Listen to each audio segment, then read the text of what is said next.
एक गोष्ट सगळ्यात महत्त्वाची लागते या सगळ्या प्रोसेसमध्ये, ज्याचं नाव आहे ओपन माइंड. की काही बाबा ऐकून घ्यायची तयारी पाहिजे. तुमच्यासाठी संधी आहे. आता मात्र सगळ्यांसाठी समान लेअर झालेली आहे आणि आता मात्र एका वर्षात तुम्ही क्लिअर करू शकताय का, ह्याचं आधी मी उत्तर देतो. आता ह्या न्यू पॅटर्नमध्ये तुम्ही एका वर्षामध्ये पहिल्याच अटेम्प्टमध्ये क्लिअर करू शकताय. I have no doubt about it. काय घेऊन जायचं, हा एकच पॉईंट घेऊन जायचं. परीक्षा पद्धत समजावून घेण्यासाठी आणि पूर्ण वर्षभराचा अभ्यास करण्यासाठी खूपच महत्त्वाचा शब्द आहे तो शब्द आहे, या परीक्षेचा अभ्यास करणं ही प्रक्रिया आहे, प्रोसेस आहे. एका दिवसात तो अभ्यास होत नाही. एकदा तुम्ही लिहायला सुरुवात केली की एवढा की मध्ये सोडायचा नाही. कुठलंच उत्तर कुठलंच काही सुरुवातीला म्हणजे बघून लिहिताना मध्ये सोडायचं नाही, कारण तरच तुमची स्किल डेव्हलप होते. एक एक चूक कळत कळत कळत की सुरुवात अशी करायची नसते तर अशी करू शकतो. एक पॉईंट जरी रोज शिकला तुम्ही तरच तुमचं आन्सर रायटिंग चांगलं होत जातं. म्हणजे लिहिणं हा इश्यू नाही आहे, हे लक्षात घ्या. सुरुवात करणं हा इश्यू आहे. पहिल्या अटेम्प्टमध्ये MPSC क्लिअर करायची.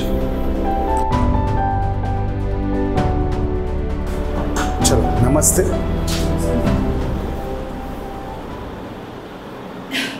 कधी कधी ना एखादा दिवस अनेक वेळेला आयुष्यातला टर्निंग पॉईंट ठरतो. द नाव पॉईंट इज की कुठला एखादा दिवस टर्निंग पॉईंट असतो बरं का. फक्त काय होते का की आपण कॉन्शियस पाहिजे. कॉन्शियसचा अर्थ काय आहे की कधी कधी ना आपण आधीच झापडं लावून आलेलं असतं आणि आपल्याला फक्त अशाच गोष्टी ऐकायच्या असतात ज्या आपल्या मनाने ठरवल्यात. ठीक आहे. तर ह्या सेशनच्या सुरुवातीला मी स्टार्टच ह्या पॉईंटनी करतोय. काढून टाका जे मनात आहे ते सगळं. MPSC असं आहे, MPSC तसं आहे, UPSC असं आहे, हे असं असते तसं असते, काही करू नका. तुमचे डाऊट्स काय जे येतील ते नंतर आपण कंप्लीट करूयात. पण आजचं आहे की स्ट्रॅटेजी काय पाहिजे MPSC 2025ची. पण एक गोष्ट सगळ्यात महत्त्वाची लागते ह्या सगळ्या प्रोसेसमध्ये, ज्याचं नाव आहे ओपन माइंड. की काही बाबा ऐकून घ्यायची तयारी पाहिजे. मी असाच आहे, मग 10वीत मला 90-96% पडलेले, मग मी होणारच आहे. प्रत्येकजणाकडे कॅपॅसिटी आहे होण्याची. 95% वाटला असू दे किंवा 60% पडणार असू दे. मुद्दा एक आहे की मी भारी आहे ही संकल्पना काढून टाका. शून्यातनं सुरुवात करायची. आणि हे सगळं होण्यासाठी तो जो आविर्भाव असतो ना, तो सगळ्यात महत्त्वाचा असतो. आता जर मी तुम्हाला एका प्रश्नापासून याची सगळ्यात सुरुवातच केली, आणि बाय द वे ऑनलाईनवाल्यांना एक मी गोष्ट सांगते, तुम्हाला ज्यांना सेशन सोडायचं आहे हां, किंवा you are not serious about MPSC, आत्ता सोडा. ठीक आहे. पुन्हा निवांत सोडायचं असलं चालणार नाही. ठीक आहे. मग हे नाही झालं, सगळंच्या सगळं सेशन ऐकायचं. ऑनलाईन हा मुद्दा कळतोय का रे सगळ्यांना? बिनकामाचं मध्ये सेशन सोडायचं हे असलं करायचं नाही. त्यापेक्षा मी तुम्हाला वेळ देतो, आत्ता सोडून जावं. ऑनलाईनवाल्यांचा सगळ्यात मोठा प्रॉब्लेम आहे म्हणजे ह्या सगळ्या कशी तर बसलेले असणार आहेत पाय तांगड्या पुसरून. ते कळते हां असं ऐकत असतात. कधी कधी मूड आलं की कट करून टाकतात. हे असते कधीच क्लिअर होत नाहीत. पण मला जेवढा दुसरा एक चांगला अनुभव आहे की कधी कधी ऑनलाईनचं एवढं लक्ष असते की कधी कधी पुढची मुलं डिस्कस करतायत एखादा मुद्दा, त्याच्यापेक्षा डबल डिस्कस करत असतात किंवा चांगले प्रश्न विचारत असतात. आणि नवीन पद्धतीप्रमाणे तुम्ही पण त्यासाठी तयार राहायला पाहिजे. पहिल्या प्रश्नानं सुरुवात करतोय मी. पहिल्या अटेम्प्टमध्ये क्लिअर करायचं. आता मला ती सोडली तर तुम्ही सगळे, आणि मग इथनं पण सगळे ज्यांचं ग्रॅज्युएशन बाबा आत्ता होईल 2026ला किंवा आत्ता झालेलं आहे, ओके, ती सगळेजण आता पुढची परीक्षा देऊ शकतात. म्हणजे मी बोलतोय 2025च्या MPSC बद्दल. तुमच्यापैकी असे अनेक जण असणार की अजून UPSC आणि MPSC बद्दल डाऊट आहे. हां, तो 1 to 1 हँडल करूयात. काय करायचं आहे ते आज बोलणार आहे. ते मी MPSC बद्दल बोलणार आहे. काल ऑलरेडी UPSC बद्दलचं डेमॉन्स्ट्रेशन झालेलं आहे. ते पहिल्या अटेम्प्टमध्ये MPSC क्लिअर करायची. तर पोरांनो लक्षात घ्या बरं का सगळेजण, तुमच्यासाठी पर्वणीचा गेम चालू झाला आहे की आतापर्यंत मागची जी पोरं अभ्यास करत होती ती 10 वर्ष अभ्यास करत होती. किती? 10 वर्ष. 10 वर्षापेक्षा जास्त त्या ऑब्जेक्टिव्ह पॅटर्नचा अभ्यास करत होती. पैलवान म्हणतात की नाही, पैलवान अशी झाली होती. नवीन मुलांना जर त्या आखाड्यात उतरायचं झालं शक्यच नव्हतं, कारण ती जी जुनी मुलं होती त्यांची पुस्तकं पाठ झाली होती. आता मात्र MPSCनं ही दिलेली संधी आहे ती त्यांच्यासाठी पण आहे की त्यांनी आता या प्रोसेसमधनं थोडंसं बाहेर पडायचं का, किंवा दुसरा कुठला मार्ग करायचा का. जे टॅलेंटेड आहेत ते तरीही टिकणार आहेत, पण माझा मुद्दा आहे की तुमच्यासाठी संधी आहे. आता मात्र सगळ्यांसाठी समान लेअर झालेली आहे, आणि आता मात्र एका वर्षात तुम्ही क्लिअर करू शकताय का, ह्याचा आधी मी उत्तर देतो. आता ह्या न्यू पॅटर्नमध्ये तुम्ही एका वर्षामध्ये पहिल्याच अटेम्प्टमध्ये क्लिअर करू शकताय. I have no doubt about it. आणि याचा रेफरन्स देताना मी म्हणणार आहे UPSC आहे रेफरन्स. UPSCमध्ये जर टक्केवारी काढली, MPSCची टक्केवारी काढली तर नॉट मोर दॅन 1% पहिल्या अटेम्प्टमध्ये क्लिअर होतात. नॉट मोर आत्तापर्यंतचे ऑब्जेक्टिव्ह पॅटर्न जो होता तो. पण सब्जेक्टिव्ह पॅटर्न UPSCचा आहे तसा मोर दॅन 20% होतात क्लिअर पहिल्या अटेम्प्टमध्ये. मुद्दा आहे की आता दिली आपल्याला संधी की ज्याच्याकडे बाबा स्किल आहे तो पहिल्याच अटेम्प्टला क्लिअर होणार आहे. तर मी आधी सुरुवात करतो की पहिल्या अटेम्प्टमध्ये क्लिअर होण्याची शक्यता आहे का? Absolutely yes. आता माझा तुम्हाला प्रश्न आहे, कुठली एक गोष्ट गरजेची असेल रे पहिल्या अटेम्प्टमध्ये क्लिअर करण्यासाठी? आता बघा तुमची उत्तर कशी येणार आहेत. हां, सातत्य. हां, आन्सर रायटिंग. बरं, संयम, प्रॅक्टिस. ऑनलाईन सगळ्यांनी उत्तर द्यायचे. ऋषिकेश म्हणतोय 6 तासांचा दिवसाचा अभ्यास. बरं, आणखी कॉन्फिडन्स, जिद्द, डिसिप्लिन, कन्सिस्टन्सी, जिद्द, guidance, smart study, focus and concentration. हां पोरांनो, येस स्ट्रगल. अमोल म्हणतोय struggle, strategy, dedication, smart work. सगळेजण आहेत, अजय, प्रतीक्षा, सगळेजण उत्तर देत आहेत. मी म्हणतोय बरं काय, हे प्रिझ्युमडच आहे रे, हे वेगळं काही सांगायची गरज आहे. जिद्द पाहिजे, स्मार्ट वर्क पाहिजे, सातत्य पाहिजे, सगळंच बरोबर आहे. एक काय पाहिजे? मी अनेक वेळेला याचं उदाहरण देतो, मी तुम्हाला अजून एकदा देतो याचं उदाहरण. पेशन्स. ओके, एकाने दिलंय उत्तर हे मला जसं पाहिजे तसं. एक्झाम ओरिएंटेड स्टडी म्हणतोय तो.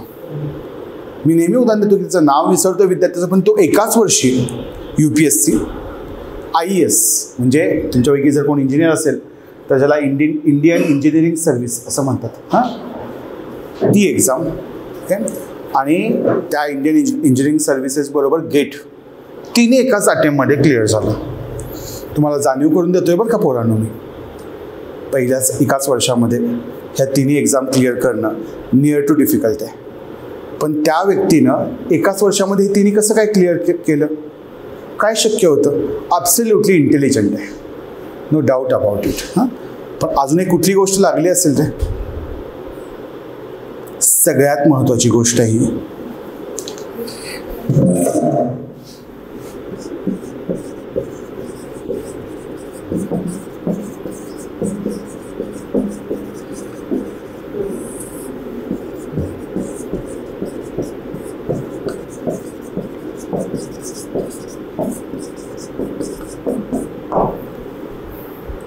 परीक्षा समजावून घेणं.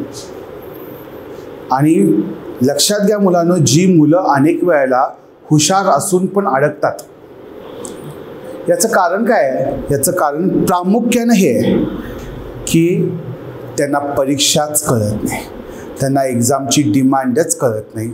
आणि कधी कधी तर एका विषयाचा अभ्यास म्हणजे एका पुस्तकाचा अभ्यास, ही जी मेंटॅलिटी बसलेली असते ना डोक्यामध्ये, ती बसलेलीच आहे. अजूनसुद्धा मला शिकवताना असा अनुभव येतोय की पॅटर्न बदलत जातोय, पण मुलांच्या अभ्यासाची पद्धत मात्र काही बदलत नाही. ओके, ह्या मुद्द्यावर नंतर जाऊयात. पण मुलांना सगळ्यात महत्त्वाचा कंपोनंट कुठला आहे? म्हणजे आज तुम्ही इथून बाहेर जाताना किंवा ऑनलाईन एवढी मुलं आहेत त्या सगळ्यांनी काय घेऊन जायचं? हा एकच पॉईंट घेऊन जायचं. कधी क्लिअर व्हाल तुम्ही? परीक्षा समजावून घेतल्यावर. परीक्षा समजावून घेणं डिफिकल्ट आहे का? माझं मत आहे 100% डिफिकल्ट आहे. ओके, 100% डिफिकल्ट आहे. मला इथं खूप प्रिसाईज सूरजने क्वेश्चन विचारलं आहे की एक्झामचं अंडरस्टँडिंग म्हणजे काय? ओके, तर याचं मी असं प्रश्नाचं उत्तर देणार नाही बरं खरे की एक्झामचं अंडरस्टँडिंग म्हणजे फक्त प्रश्नपत्रिका आणि कशा आहेत त्या प्रश्नपत्रिका समजावून घेणं. ओके, जर आता आपण क्लिअरली बोलायचं असेल तर परीक्षा समजावून घेण्यासाठी 2 असतात ना. मुद्दे दोनच आहेत आपल्याला आधार. एक आहे PYQs आणि दुसरा आहे सिलेबस. PYQs आणि सिलेबस.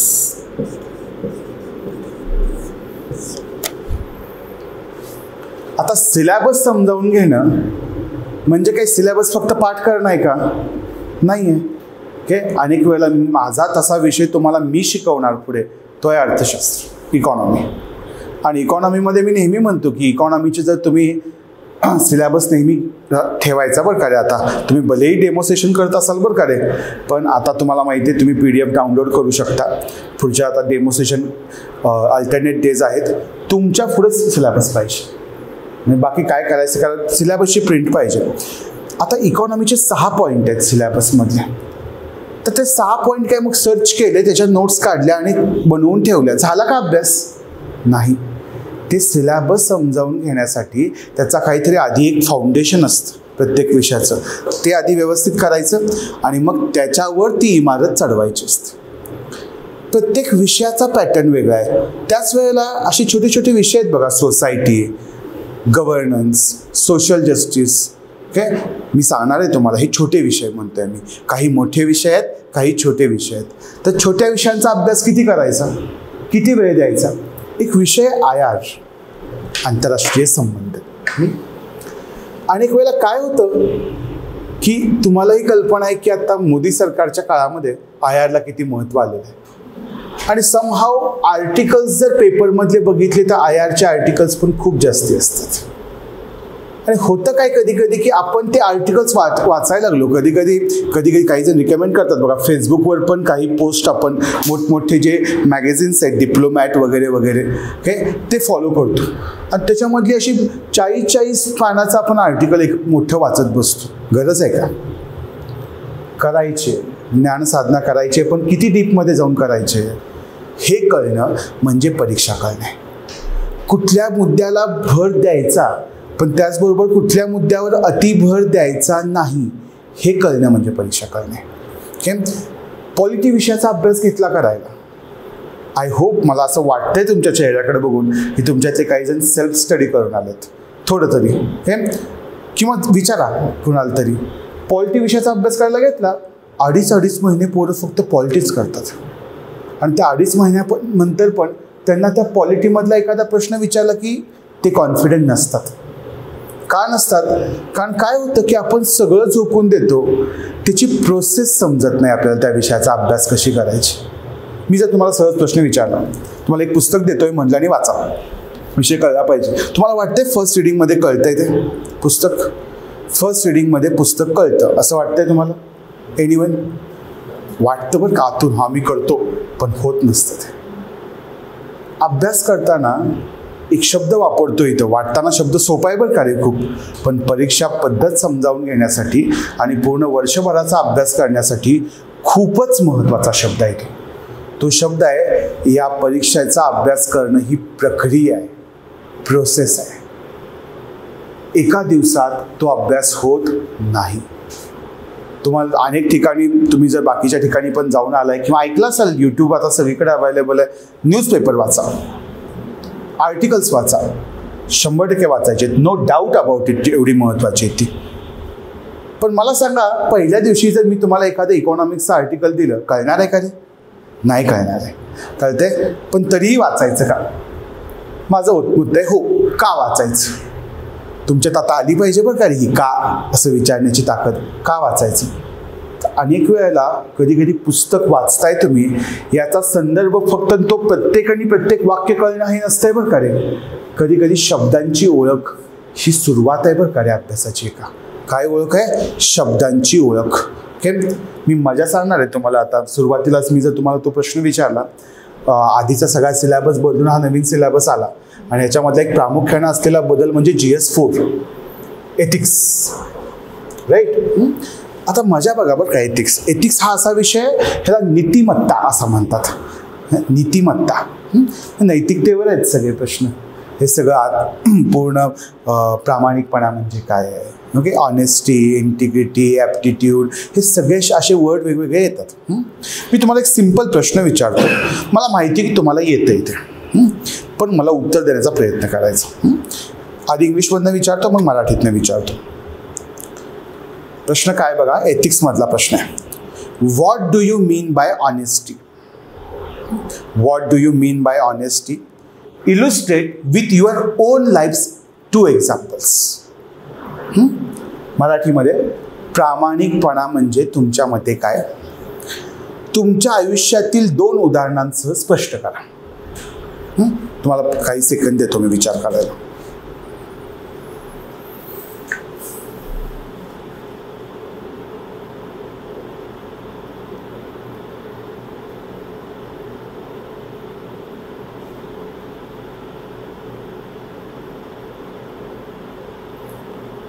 क्लिअर? सांगणार कोणतरी मला प्रामाणिकपणा म्हणजे काय? एनिवन? ऑनलाईन? मानवी वृत्ती, स्वतःशी प्रामाणिक असणे, हे ठीक आहे. हे बघा, बघा तुम्ही वाक्य तत्वांशी एकनिष्ठ इथं बळीरामनं दिले. पण की हे एका वाक्यात वगैरे, पण तुम्हाला लिहायचं आहे की 150 शब्दांमध्ये लिहायचं आहे उत्तर आहे. हां ठीक आहे, चला सोडलं तुम्हाला. 2 उदाहरणं सांगा आयुष्यातली 2 उदाहरणं सांगा. म्हणजे तुम्ही प्रामाणिक नाहीच आहे ना आयुष्यात, तरी पण 2 उदाहरणं सांगा स्वतःच्या आयुष्यातली. आठवतात का? एनिवन? हां हां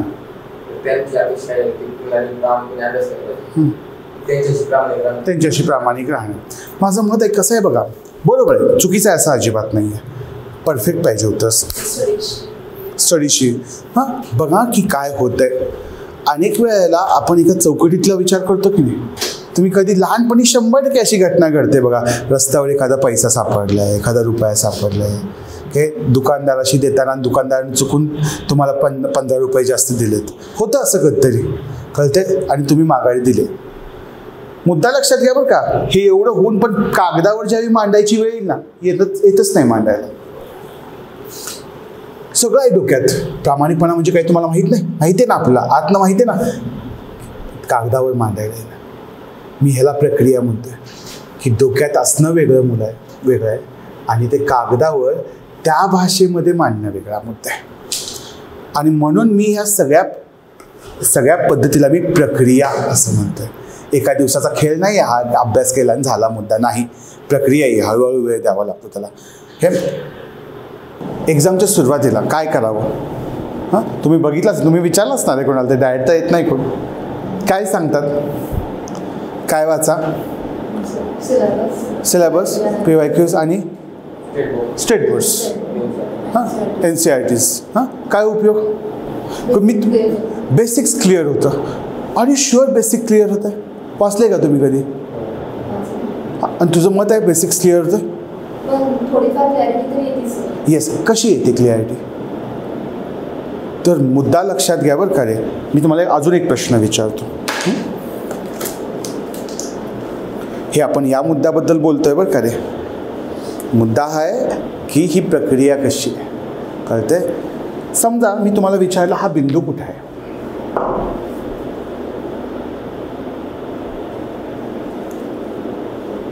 एनिवन? हा बिंदू कुठे आहे? दिसतोय का ऑनलाईनवाले ना इथं? हा बिंदू कुठे आहे असा प्रश्न आहे.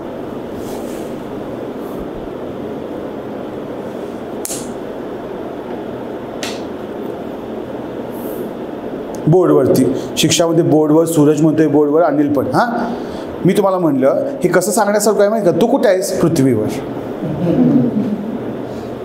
मुद्दा कळतोय का तुम्हाला मी काय म्हणतोय? हां कसं पाहिजे उत्तर? मग परफेक्ट उत्तर कसं पाहिजे?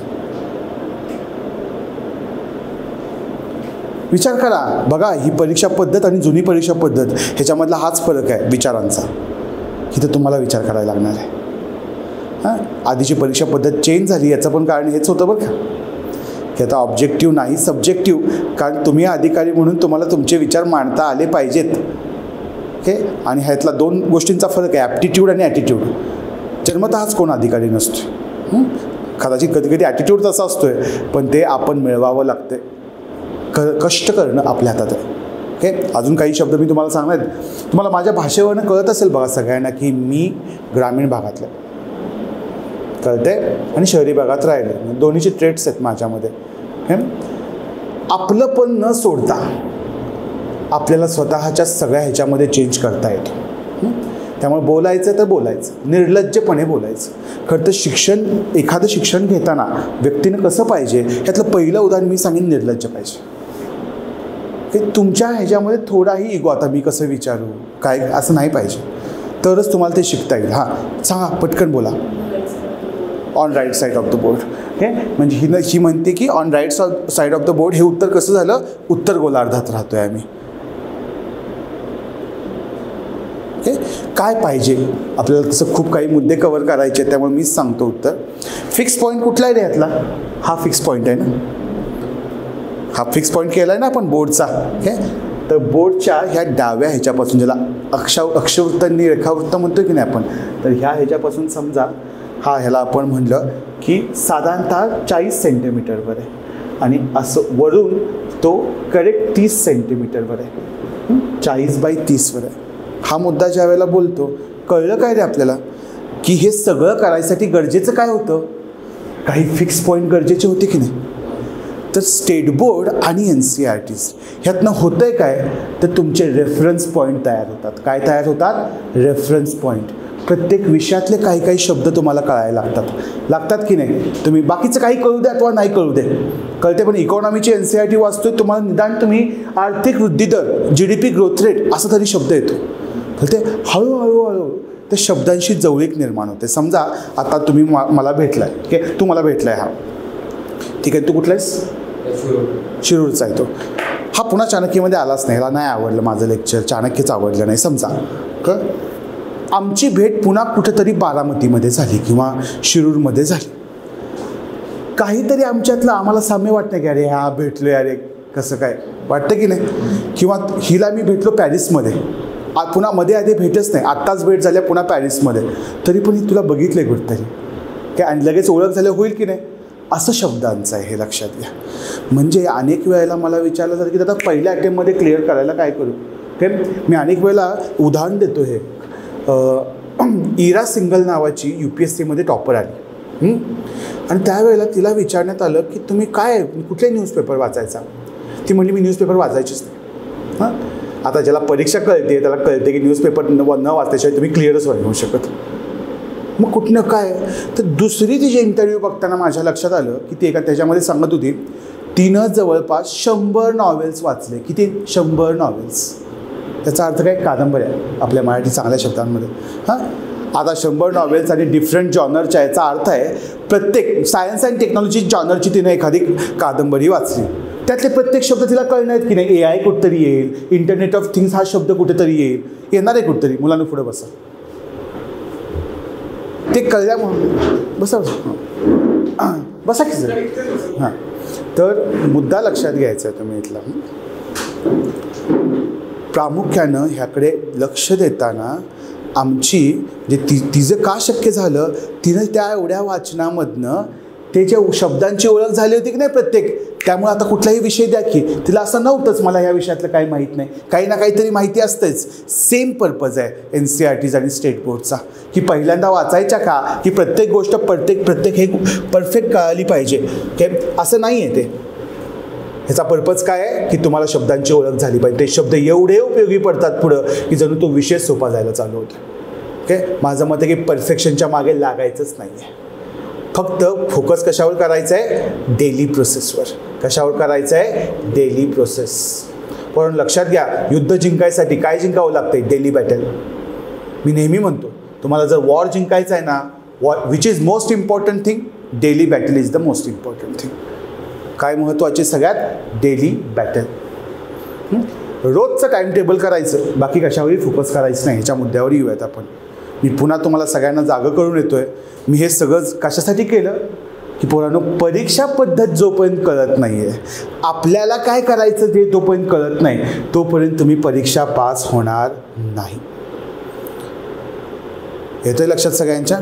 दुसरी गोष्ट, परीक्षा समजावून घेण्यासाठी तुमचा रोल काय आणि फॅकल्टीचा रोल काय. माझं मत आहे फॅकल्टीचा रोल आहे फक्त दिशा दाखवणं.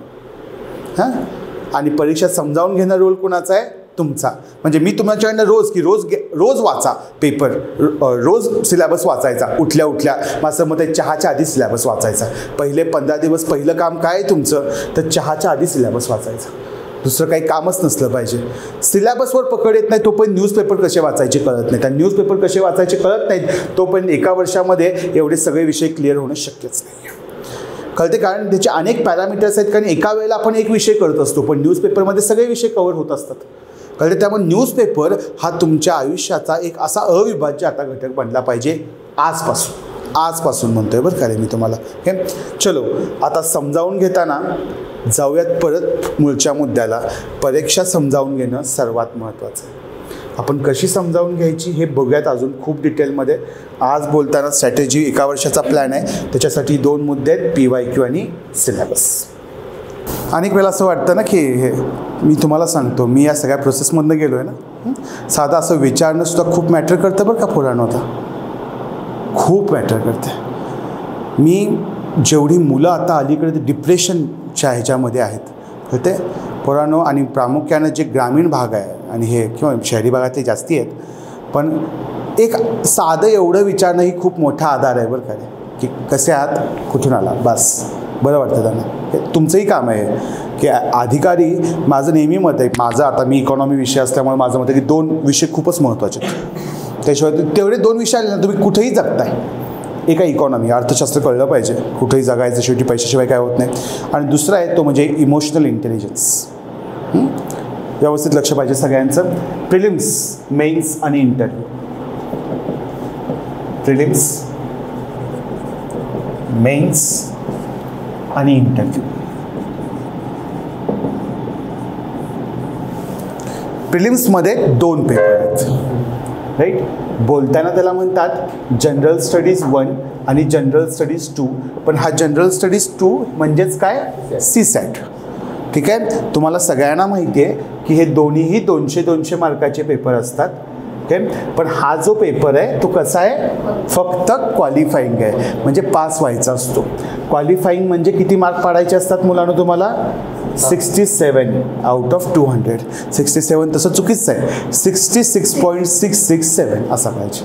66.66 म्हणजे 2/3 ज्याला म्हणतो आपण, एवढे मार्क तुम्हाला पाहिजेत. हां, तर ह्याच्यात काम झालं की तुम्हाला आता CSATबद्दल नंतर बोलू आपण कोर्समध्ये. अदरवाईज CSATला काही जास्त महत्त्व देण्याची गरज नाही आत्ता तरी.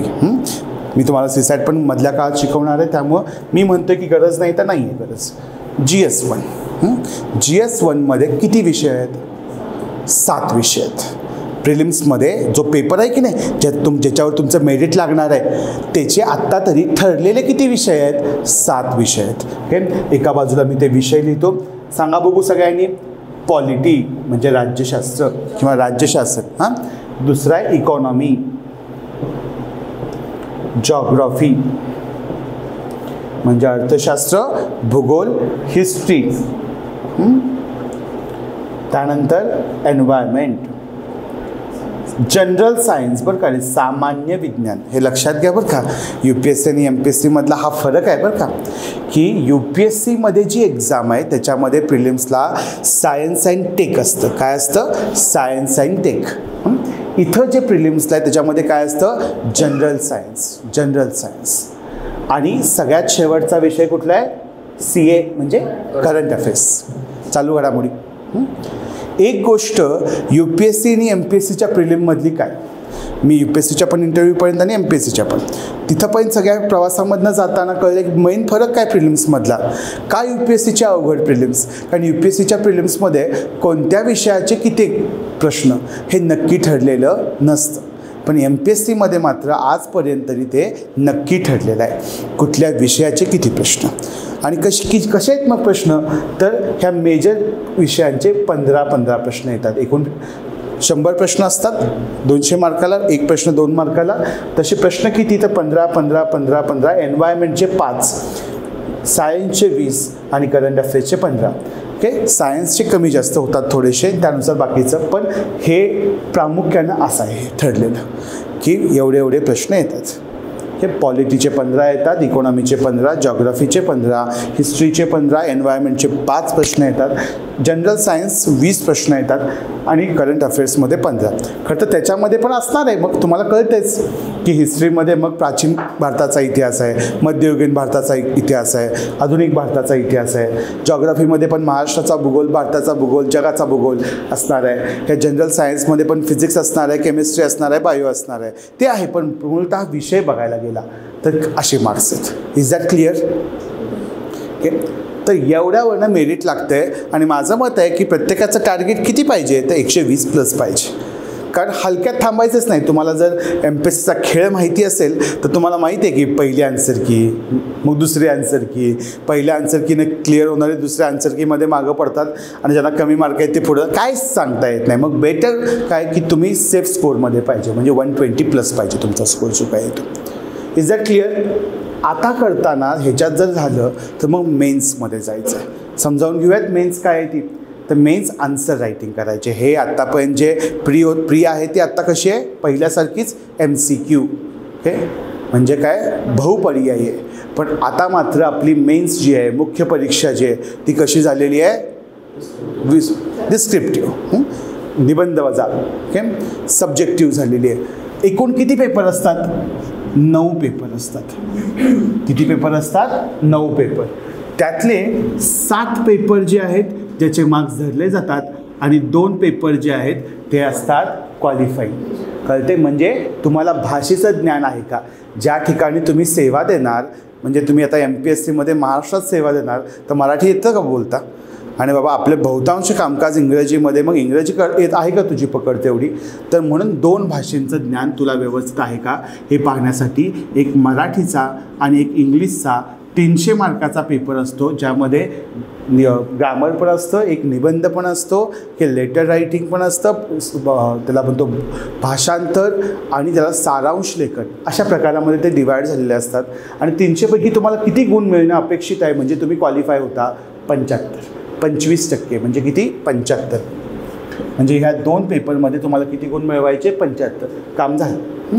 मग सगळ्यात महत्त्वाचं आहे ज्याच्यावरनं तुमची रँक लागणार आणि हे सगळं, ते असे 7 विषय आहेत. ओके, आता हे 7 विषय कुठले आहेत बघूयात आपण. ओके,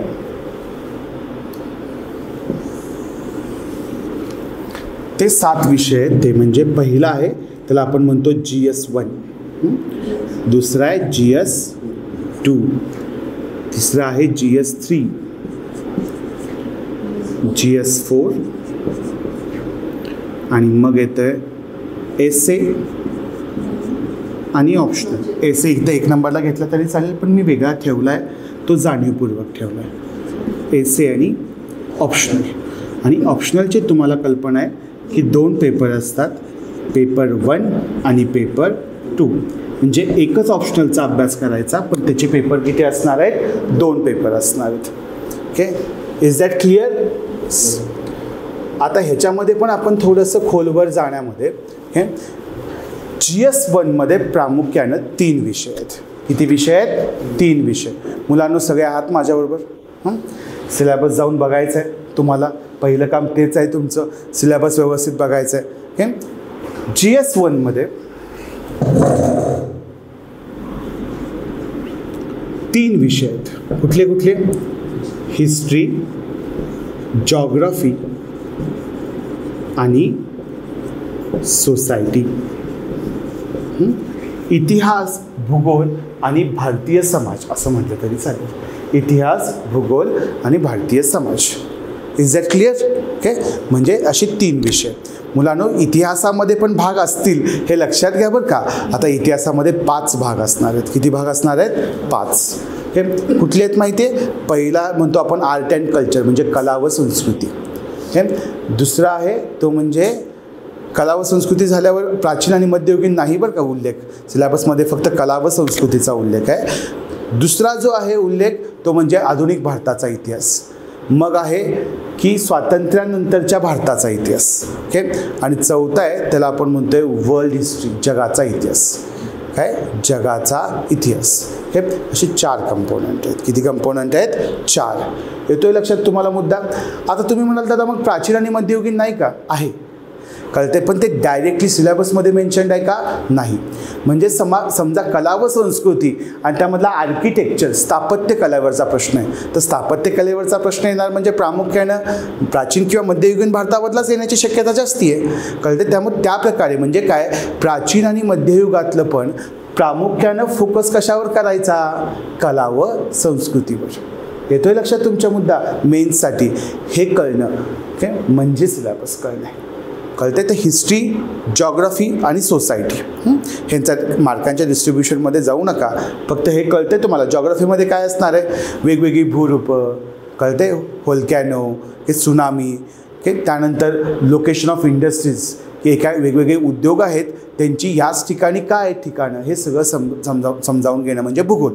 आणि समाज जे म्हणतोय, मग भारतीय समाजाची वैशिष्ट्य कुठली आहेत, हे विविधता कुठली आहे, कशी आहे भारतीय समाजाची, कम्युनलिझम, सेक्युलरिझम आणि रिजनलिझम, हे म्हणजे काय ते समाजवाद असू दे किंवा आपल्याला म्हणूयात आपण त्याला धर्मनिरपेक्षता असू दे, हे हे मुद्दे तुमच्या सोसायटी या कंपोनंटमध्ये दिलेले आहेत. जवळपास 12 मुद्दे आहेत. हे 3 विषय GS1 मधले. कळते, सुरुवातीला काही एवढं डीपमध्ये जाण्याची गरज नाही, पण एवढं तरी लक्षात आलं, GS1 मध्ये कुठले 3 विषय? History, geography, society. आता GS2 मध्ये 4 विषय आहेत. किती विषय आहेत? 4 विषय. कुठले बघा?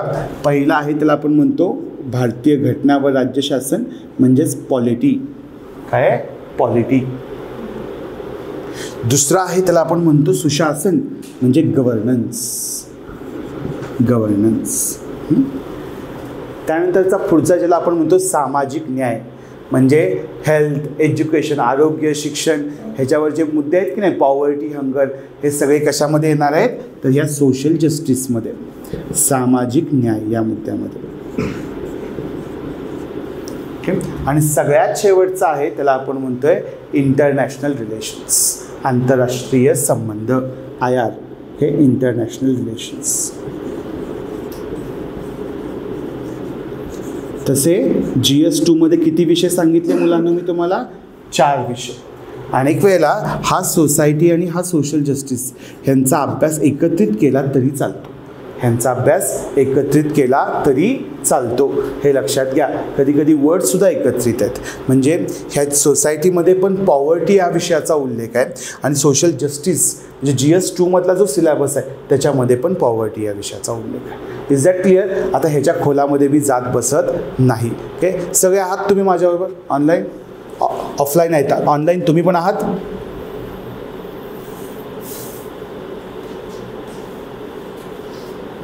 गुड. GS3 मध्ये कुठले विषय आहेत? पहिला आहे अर्थशास्त्र, इकॉनॉमी. दुसरा आहे ॲग्रोनॉमी. अनेक वेळेला इकॉनॉमी इन्क्लुडिंग ॲग्रोनॉमी असा अभ्यास नाही करायचा. अर्थशास्त्राला वेगळं महत्त्व द्यायचं आणि कृषी अर्थशास्त्र म्हणजे ॲग्रोनॉमी याला वेगळं महत्त्व द्यायचं. मुद्दा येतोय लक्षात तुमच्या? कारण जेवढं महत्त्व मेन्समध्ये इकॉनॉमीला आहे तेवढंच कशाला आहे? ॲग्रोनॉमीला आहे. येते लक्षात तुमच्या? पण ॲग्रोनॉमीला एक वेगळा कंपोनंट म्हणून कन्सिडर करायचं. पुढचा आहे सायन्स अँड टेक म्हणजे विज्ञान व तंत्रज्ञान. तिसरा विषय कुठला आहे GS3 मधला? विज्ञान व तंत्रज्ञान. चौथा विषय जो आहे तो आहे एन्व्हायरमेंट, पर्यावरण. त्यानंतरचा पुढचा आहे डिझास्टर मॅनेजमेंट, आपत्ती व्यवस्थापन. कुठला विषय? 5वा आपत्ती व्यवस्थापन. आणि सगळ्यात शेवटचा आहे तो म्हणजे सुरक्षा, इंटरनल सिक्युरिटी किंवा सिक्युरिटी इश्यूज. आंतरिक सुरक्षा किंवा सुरक्षा विषय म्हणजे हे सगळं बाउंड्रीच्या वरचे सगळे असणारे वेगवेगळ्या सिक्युरिटी एजन्सीज, सायबर सिक्युरिटी, ह्या सगळ्याचा अभ्यास आपल्याला ह्या सगळ्यात शेवटी ह्याच्यामध्ये करायचा आहे. असे हे किती विषय झाले GS3 मध्ये? 6 विषय झाले. मुद्दा येतोय लक्षात तुमच्या? आता GS4 हा नवीन विषय तुम्ही लक्षात घ्यायचा आहे बरं का रे मुलांना, की हे जे आत्ता GS1, GS2 आणि GS3 याचा जो विचार आपण करत होतो, हे बऱ्यापैकी असे विषय आहेत जे मागच्या वेळच्या सिलेबसमध्ये पण कळत न कळत का होईना होते. ठीक आहे, पूर्ण नव्हते पण होते. पण आता इथून पुढचे जे हे 4 पेपर्स आहेत किंवा 3 विषय आहेत, हे मात्र असे विषय आहेत की जे मागच्या सिलेबसमध्ये नव्हते आणि हे वेगळे अभ्यासावे लागणार आहेत. आणि तुम्ही माझ्यावर विश्वास ठेवा, समजा UPSC प्रमाणेच जर आपण एक परिमाण मानायचं झालं तर ह्या सगळ्या 3 विषयांमध्ये किती एक पेपर किती मार्कांना असणार आहे? 250. एकूण 7 पेपर म्हणजे किती मार्क होणार आहेत ते? 1750. तर ह्या GS1, GS2, GS3 मध्ये ॲव्हरेज मार्क किती? तर माझं उत्तर आहे 100. ॲव्हरेज म्हणजे चांगले मार्क्स किती? 100 मार्क. ठीक आहे, म्हणजे एकूण किती होतात? 100, 100, 100, 300. हां, पण लक्षात घ्या हा मुलांनो की GS4 आणि SA हे असे विषय आहेत की ते दोन्ही मिळूनच तुम्हाला 300 मार्क मिळवून देतात. काय होतात? ते दोन्ही विषय मिळूनच तुम्हाला किती मार्क मिळवून देऊ शकतात? 300. त्याचबरोबर पेपर फक्त ऑप्शनल तुम्हाला किती मार्क मिळवून देऊ शकतो? 300. मुद्दा कळतोय का रे? फक्त ऑप्शनल म्हणजे पेपर 1 पेपर 2 मिळून किती मार्क मिळवून देऊ शकतो तुम्हाला? 300. म्हणजे ह्या 500 पैकी 300, 500 पैकी 300 मिळू शकतात का? मिळू शकतात. मी लक्षात येतोय का मुद्दा तुम्हाला मी काय म्हणतोय? GS4 म्हणजे विषय कुठला रे? Ethics, integrity and aptitude. मग असे मी तुम्हाला प्रश्न विचारला की नाही? असाच नैतिकतेबद्दलचा कॉमन सेन्सचा विषय आहे. लक्षात घ्या, कसला विषय आहे? कॉमन सेन्सचा. सिलेबसमधनं जावा तुम्ही जो काय येतो. पण आपल्याकडे सुब्रमण्य केळकर सरांचं पुस्तक आहे, कळते तुम्हाला, किटमध्ये ते पुस्तक मिळणार आहे. त्याचबरोबर आता स्वतः सर धर्माधिकारी सर तुमचा एथिक्सचे सेशन्स घेणार आहेत. काय तर तुम्ही लक्षात घ्यायचं की तो विषय असा आहे की तो समजावून तर भरण्यात घ्यायचाच आहे, पण त्याचे पेपर खूप सोडवायचेत. पण जर पेपर सोडवले चांगले तर मार्क्स किती पडू शकतात? तर देयर इज अ प्रोबॅबिलिटी की तुम्हाला 150पेक्षा जास्त मार्क पडू शकतात. मुद्दा येतोय लक्षात तुमच्या? तर हलक्यात न घेणारा विषय म्हणजे हा, कळते? त्यात प्रश्न पण असतात आणि केस स्टडीज म्हणतात त्याला, केस स्टडीज. तर केस स्टडीजसुद्धा त्याच्यामध्ये तुम्हाला असणारच. ह्या GS4 बद्दल विशेष आपण बोलूयात नंतर, पण थोडक्यात लक्षात आलं हलक्यात घ्यायचा विषय नाही आहे. आता एसे किती लिहायचे लागतात? तर आत्ताची अशी अवस्था आहे की 250ला 2 एसे लिहावे लागतात. म्हणजे 4 नावं दिलेली असतात. ओके, आणि त्या 4 मधला एक कुठला तरी एसे तुम्ही त्या एक सेक्शनमध्ये लिहायचा. एक एसे म्हणजे 250 मार्काला 2 एसे म्हणजे एक एसे किती मार्काला? 125. हां, तर एसे जो आहे तो किती शब्दांमध्ये लिहिणं अपेक्षित आहे? एसे किती शब्दांमध्ये लिहिणं अपेक्षित आहे? तर याचं उत्तर आहे 1000 ते 1200 शब्दांमध्ये. किती शब्दांमध्ये? 1000 ते 1200 शब्दांमध्ये तुम्हाला एसे लिहिणं अपेक्षित आहे. Is that clear? विचार करून सांगा बरं का. तुम्ही तुमच्या आयुष्यामध्ये या, कोण आहे? या, तुम्ही तुमच्या आयुष्यामध्ये लिहिलंय का रे कधी एखाद्या विषयावर 1000 ते 1200 शब्द म्हणजे किती पानं येते लक्षात तुमच्या? तर माझं मत आहे किमान 12 पानं. तर 12 पानं तुम्ही कुठल्या एखाद्या विषयावर लिहिलेत का आतापर्यंत? तुम्हाला प्रश्न आहे, एका विषयावर 12 पानं नाही. आपल्या बाप जन्मात जमत पण नाही आपल्याला. इमॅजिन करून पण कसं वाटतंय बघा. 12 कळते म्हणजे तुम्हाला लईतले स्वतःवर जरी बोलायला लावलं, स्वतःजवळ जरी लिहायला लावलं, तुमचा 7-12 सकट सगळं लिहा म्हणलं तरीसुद्धा 12 पानं होत नाही, कारण आपण कधी लिहिलीच नाही आहेत. पण मी तुम्हाला लिहून देतो पोरांनो. एका वेळेला अशी वेळ येते, कंटेंट कमी नाही आहे बरं का आपल्याकडे, अशी वेळ येते काय लिहू कळत नाही. कळते म्हणजे आत्ता विषय काय आहे की लिहिण्यासारखं काही नाही आहे एखाद्या विषयावर, पण पुन्हा अभ्यास करून करून करून करून अशी एक वेळ येते की लिहिण्यासारखं भरपूर आहे पण मुद्देशीर आलं पाहिजे. मुद्दा कळतोय मग ही स्किल चालू होते. अनेक वेळेला मला एसेबद्दल जर कोणी विचारलं तर अनेक वेळेला समजा साधा सिंपल विषय मी दिला तुम्हाला की नवभारताच्या महिला, कळते म्हणजे the new women of India. खूप येतील मुद्दे डोक्यात पटापट पटापट जर तुमचा अभ्यास झाला असेल तर. प्रॉब्लेम असतो की पेन घेऊन लिहायचा. काय प्रॉब्लेम आहे आपला? पेन घेऊन लिहायचा. मी अनेक वेळेला विचार केला की प्री खूप क्लिअर होतात ते महाराष्ट्रीयन मुलं, पण मेन्समध्ये का कमी पडतात? याचं उत्तर आहे प्राईड आहे. महाराष्ट्राच्या लोकांमध्ये काय आहे? प्राईड आहे, प्राईड. आता हा प्राईड बोलताना मी निगेटिव्ह प्राईड म्हणतोय बरं का. म्हणजे काय, लाज वाटते बघा आपल्याला एखाद्या विषयावर लिहायचं सरांना दाखवायचं, सर काय म्हणतील, पोरं काय म्हणतील, दाखवायचं कुणाला, ही थोडीशी लाज वाटते आपल्याला. माझं मत आहे, तुम्हाला जर ह्या परीक्षा पद्धतीमध्ये टिकायचं असेल तर प्रिलिम्स क्लिअर करायचे, no doubt about it. Okay. आणि अनेक वेळेला म्हणताना आपण म्हणतो की prelims is the test of information, की तुमचा सगळा डेटा वगैरे आहे आणि MCQ आहे, तर तुम्हाला त्याचा उपयोग करून सोडवायचा आहे. आणि त्याच वेळेला मेन्स जी आहे ती टेस्ट ऑफ नॉलेज आहे, म्हणजे काय ज्ञानाचं, म्हणजे तुमच्याकडे जेवढं ज्ञान आहे ना ते वापरताय कसं तुम्ही, अप्लाइड इन्फॉर्मेशन ज्याला आपण म्हणतोय. तर तुम्ही काय का होईना पहिल्यांदा भेळ खायला लागू दे लिहिलेल्या पानावर. मला अजून आठवते मी भेळ खाल्ली होती पहिल्यांदा, ज्या वेळेला मी निबंध लिहिला होता. आपल्यालाच कळतं की अरे आपण असा निबंध लिहिला आहे, 8वी 9वीचं पोरगंसुद्धा चांगलं त्यापेक्षा लिहू शकते. मी तुम्हाला लिहून देतो पोरानं, तुमचा पहिला एसे बघा असा असतोय की नाही, कळतंय. पण मुद्दा आहे लिहिणं. एकदा तुम्ही लिहायला सुरुवात केली की एवढा की मध्ये सोडायचा नाही. कुठलंच उत्तर, कुठलंच काही सुरुवातीला म्हणजे बघून लिहिताना मध्ये सोडायचं नाही, कारण तरच तुमची स्किल डेव्हलप होते.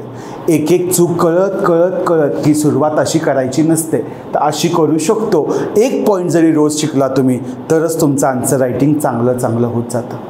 म्हणजे लिहिणं हा इश्यू नाही आहे, हे लक्षात घ्या. सुरुवात करणं हा इश्यू आहे. किती अपेक्षित आहे एसे या पुढच्या सगळ्या ह्याच्यामध्ये? माझं मत आहे किमान तुमचे 12 ते 15 एसे लिहून झाले पाहिजेत. किती एसे लिहून झाले पाहिजेत? 12 ते 15, 1000 ते 1200 शब्दांचे एसे लिहून झाले पाहिजेत, देतील तसे व्यवस्थित. एसे परत हलक्यात घ्यायचा विषय नाही. कदाचित तुम्हाला आत्ता एसे लिहायला जमणार नाही, याचं कारण काय की तुमचं वाचन नाही आहे. पण हळूहळू ज्या वेळेला वाचन वाढेल सगळं जमेल लिहायला. सगळ्यात शेवटचा विषय ऑप्शनल. मला माहिती, तुम्हाला किती माहिती आहे हे मला माहीत नाही, पण ऑप्शनल पण एक खूप महत्त्वाचा पॅरामीटर आहे. प्रकाशी म्हणल्यासारखं की इकडच्या 3 विषयात जेवढे मार्क पडू शकतात हे 3 पेपरमध्ये तेवढे फक्त ऑप्शनलमध्ये पडू शकतात. आणि अजून एक लक्षात घ्या की जनरल स्टडीज असं म्हटलं आपण ह्या सगळ्या विषयांना काय म्हणलेलं आहे? GS, general studies. सिलेबसमध्ये म्हणताना काय म्हटलं जाते? GS म्हणजे काय? Up to the graduation level, पदवीपर्यंतचा अभ्यास अपेक्षित आहे त्यांना. काय अपेक्षित आहे? पदवीपर्यंतचा अभ्यास. पण ज्या वेळेला ऑप्शनल म्हणतोय आपण त्यावेळी मात्र त्यांना काय अपेक्षित आहे? तर पदवी उत्तर अभ्यासक्रमापर्यंतचा अभ्यास, म्हणजे काय? पोस्ट ग्रॅज्युएशनपर्यंतचा अभ्यास. ओके. म्हणजे काय? खोलवर जाणं अपेक्षित आहे. जो विषय तुम्ही ऑप्शनल म्हणून निवडताय की नाही त्याच्यामध्ये काय खोलवर अभ्यासाची त्यांची अपेक्षा आहे तुमच्याकडं. तर आय होप तुम्ही सगळे ऑप्शनलच्या सब्जेक्टमधनं गेलाय जे काही आहे ते. आणि जर तुम्ही गेला नसला तर आपलं जुनं एक सेशन जे आहे स्वप्नील मुंगळे सरांचं, त्याची लिंक मागून घ्या, किंवा तुमच्या इंट्रो ग्रुपवर असाल तर मी टाकायला होतो परत एकदा, सेशन बघून घ्या की ऑप्शनल विषय कसा निवडायचा. की तुमचं जर ॲग्रिकल्चर झालं तर ॲग्रिकल्चरच घ्यायचा का, किंवा माझं मेकॅनिकल इंजिनियर झालं तर मेकॅनिकल इंजिनिअरिंग आहे म्हणून मेकॅनिकल इंजिनिअरिंग घ्यायचं का. तर आता माझ्यासारख्यांचं तर क्लिअरच असते, काही झालं तर इंजिनिअरिंग नाही घेणार. तुमच्यापैकी काही जणांचं क्लिअर असेल ग्रॅज्युएशनचं सब्जेक्ट नाही घेणार हे नक्की असते, मग दुसरा कुठला घ्यायचा हे नक्की बघूयात आपण. तर असतात काही 5 विषय आहेत महत्त्वाचे. हे पॉलिटिकल सायन्स गाजणारा विषय आहे, सोशिओलॉजी आहे, ओके, अँथ्रोपोलॉजी आहे, हिस्ट्री आहे, जॉग्रफी आहे. आता ॲग्रिकल्चर कदाचित परत वर येऊ शकतो आहे MPSCसाठी. ओके. तर हे सगळे असे 6-7 विषय आहेत. याच्यापैकी एखादा निवडायचा आहे का, वेगळाच कुठला निवडायचा आहे का? वेगळा कुठला निवडायला मी नाही रिकमेंड करणार. मग कुठले पॅरामीटर्स आहेत? तर आत्ता मी जर तुम्हाला सांगायचं असेल तर 2 महत्त्वाचे पॅरामीटर्स आहेत. ओके. विषय आवडतो का आणि विषय समजतो का. मुद्दा कळतोय का रे? कधी कधी लग्न करताना आपण विचार करतो ना की पोरगी कशी पाहिजे, आवडली पाहिजे. तर आवडतात खूप, जाता जाता पण आवडतात आपल्याला, कळते, समजली पाहिजे. मुद्दा कळतोय का रे? की ते आपल्याकडनं आपली जी अपेक्षा ती होती का पूर्ण.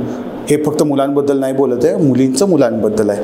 आता तर ते पण लिमिट नाही, पोरांचं पोरं पण. माहिती आहे ना तुम्हाला कोणतं कलम रद्द केलं त्यामुळे होमोसेक्सुअलिटी क्राईम नाही आता, कळते. आता हे पण शिकायचं आहे सगळं, की लाजू नका. ओके. आणि पहिली गोष्ट ते एक स्माईल नावाची गोष्ट असते, माहिती आहे का? स्माईल भेटलाय का तुम्ही? अरे हसा. आयुष्यात सगळं आयुष्याचं ओझं तुमच्या कसं डोक्यावर आहे. ओके. आणि आता कसं होणार माझं, असं नाही बसायचं पोरांनो. ओके. आपल्याला मॅरेथॉन खेळायचे आहे बरं का.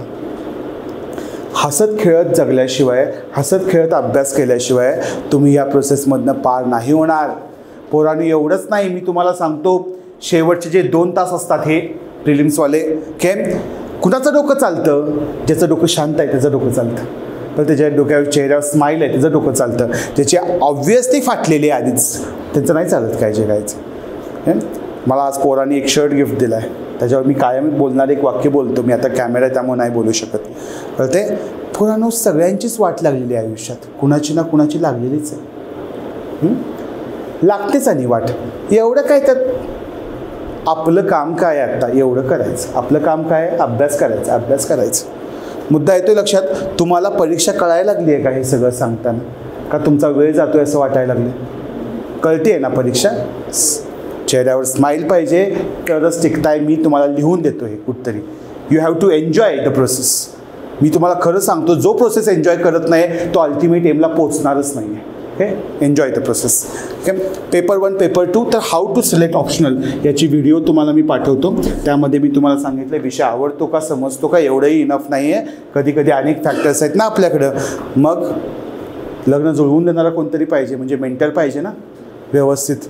ते स्टडी मटेरियल अवेलेबल पाहिजे, जे काही आहे ते त्या विषयाचं. तर विषय घेऊन काय उपयोग? काही जण फिलॉसॉफी म्हणतात, फिलॉसॉफीचं मटेरियल अवेलेबल आहे का?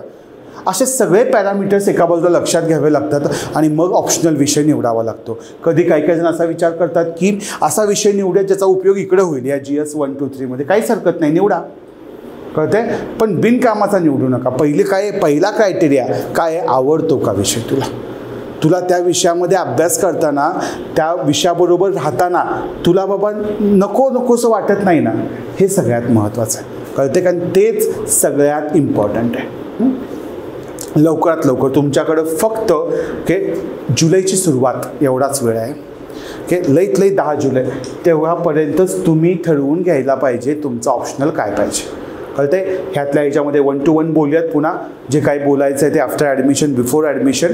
पण करा काय नाही करा, पण हे लवकरात लवकर निवडायचं आहे. कळते? याचं कारण पुढच्या ह्याच्यात पण तुम्हाला क्लिअर होईल मी असं का म्हणतोय लवकरात लवकर निवडायचं आहे. पण तसं बघायला गेलं तर हे 7 पेपर, त्याचे 1750 मार्क ही आहे तुमची मेन्स. आणि फायनली इंटरव्ह्यू किती मार्काची आहे? 275. खरं तर शब्द इंटरव्ह्यू नाहीच आहे बरं का. मुलाखत जरी शब्द असला, शब्द आहे व्यक्तिमत्वाची चाचणी. पर्सनॅलिटी टेस्ट आहे ती, PT पर्सनॅलिटी टेस्ट. फरक आहे बरं का रे पोरांनो. मुलाखत ज्या वेळेला, इंटरव्ह्यू असं ज्या वेळेला होतं आहे त्यावेळेला होतं काय माहिती आहे का? फक्त प्रश्न विचारतोय, त्याला नॉलेज आहे का बघितलं जातं. पण मुलाखती पर्सनॅलिटी टेस्टमध्ये मात्र each and every factor of the personality consider केला जातोय. की कसं होतं आहे, मग ह्याला जरा ग्रिल केला, अवघड प्रश्न विचारले तर घाम बिम लगेच गळतोय का, काय होतं आहे, तो कसा हँडल करतोय अशा कंडिशन्स, चेहऱ्यावर स्माईल आहे का. मी तुम्हाला म्हणतोय ते त्यावेळेला नाही आणता येत बरं का, नाही तर पुन्हा असं काही लावायला लागेल जोकरसारखं. स्माईल ऑब्व्हियसली आधीपासून पाहिजे तुमच्या चेहऱ्यावर स्माईल. असं वाटलं पाहिजे अरे साला ह्याला एवढं बोलतोय. मी आता मला राहवत नाही म्हणून बोलते, कट केलं तरी चालेल. माझं नेहमी मत आहे की थोडीशी आयुष्यात वाट लागेल. ह्याला शब्द मी थोडीशी फाटेल असा वापरतो, पण भारी वाटेल. कायम म्हणतो मी वाट लागू दे तुमच्या आयुष्यात, पण एकदा ती मिळव नाही. पोरांनो, एका दिवसात आयुष्यच बदलते. तुम्ही बघा, काल कोणपर्यंत नव्हता, काल कोण हा तर एक मुलाखत देणारा किंवा हा MPSCची तयारी करणारा विद्यार्थी, आणि ज्या दिवशी पोस्ट निघेल की आणि तुम्हाला साधा एज्युकेशन ऑफिसर मिळू दे किंवा मग तुम्हाला डेप्युटी कलेक्टर, DYSP, बघण्याची दृष्टीच बदलते. सर होता लगेच तुम्ही, सर. कळते? त्या दिवसासाठी करायचं, ते भारी वाटेल ते त्या दिवसासाठी. आणि हे लक्षात घ्या, अनेक वेळेला ह्या सगळ्या प्रोसेसमध्ये हे सगळं करताना मी तुमच्या चेहऱ्यावरनं सांगतोय हे सगळं विषय निघाला. ह्या सगळ्या प्रोसेसचाच मूळ एक आहे बरं का रे. व्हाय एवढं करायचं का, हे कळलं पाहिजे. काही जणांचं उत्तर असतं की आईवडिलांसाठी करायचं, काही जणांचं उत्तर असतं की एम्प्लॉयमेंट अपॉर्च्युनिटी आहे, चांगल्या अर्थानं पैसा मिळवायचा आहे आपल्याला. कळते. चाणक्यमध्ये लक्षात घ्या, चाणक्य मंडल परिवार ही संस्था इतर संस्थांसारखी नाही आहे बरं का. इथं येताना पण हे लक्षात ठेवा. कळते. सरांनी कसं आयुष्य जगले तुम्हाला सर किती माहिती त्याची मला कल्पना नाही आहे. कळते.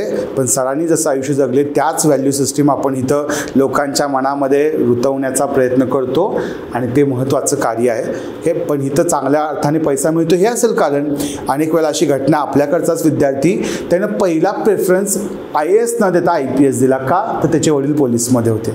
एवढं सोडाच, एकाची रँक 167 का 176 अशी होती, त्याला मिळालं असता IPS बरं का, पण त्यांनी रँक दिली होती. त्यानं पहिला पोस्ट प्रेफरन्स दिला होता इंडियन पोस्टल सर्व्हिस, IPOS. कळते का, इंडियन पोस्टल सर्व्हिस. का?